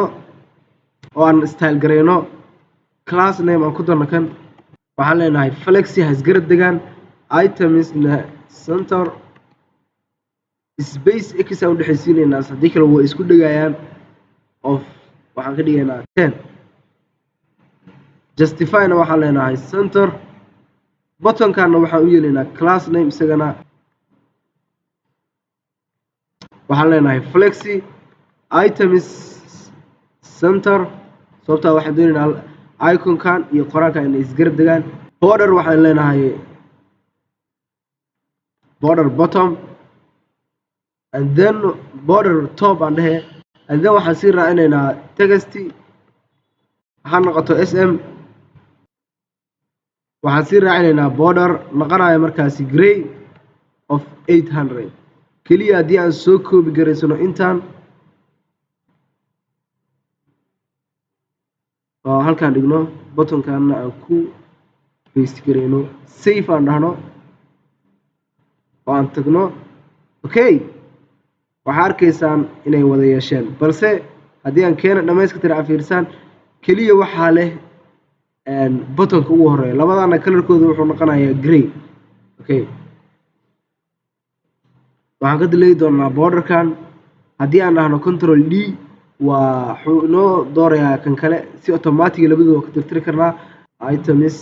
sidaas way qaldan tahay okay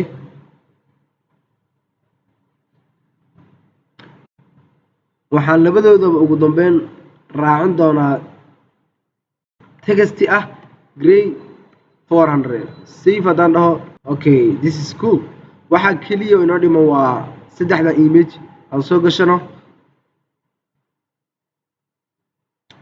buttonkan divkan kadib aan comment u sameyno images aan dhahno waxaan dhex dhigi doonaa div ay inoo dhex geli doonaan image sourcigiisa wuxuu noqonayaa isla imageka hore isticmaalaynay saddex jeer class name aan ku daraynaa oo aan ka dhigayno widthgiisa ha noqdo 48 aan ku darno divkan asigana class name noqonaya markaasi flexi margin topna waxaan leenahay 5 itemsna waxaan dejinaynaa center space aan u yeelaynaa qaybta x-ka ah 3 haddii aan imagekan saddex jeer soo duplicate garaysano that is it amazing I think wax inoo haray ma jiraan waxaa keliya hadda inoo haray haddii aan kana dhammayska dir aafino waxaa arkaysaa inuu kan animation uu leeyahay balse kani uusan lahayn haddii aan tagno headerkeena just waxaan u baahannahay keliya inaan halkaan aan ku darno animate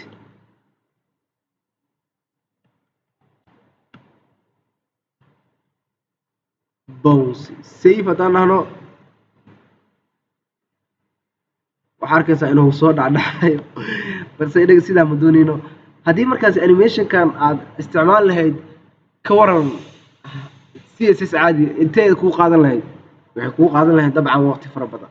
balse waa ujeedaa waxaa leenahay animate bounce keliya waxaa arkaysaa inuu sidaan animationka quruxda u yeeshay balse inagu waxaynu isticmaali doonaa bull sidaan as you can see amazing that is it guys waxaan rajeynaa inuu wax badan aad ka baratay skills badanna aad ka heshay haddii aad janaalka cusub tahay subscribe saaro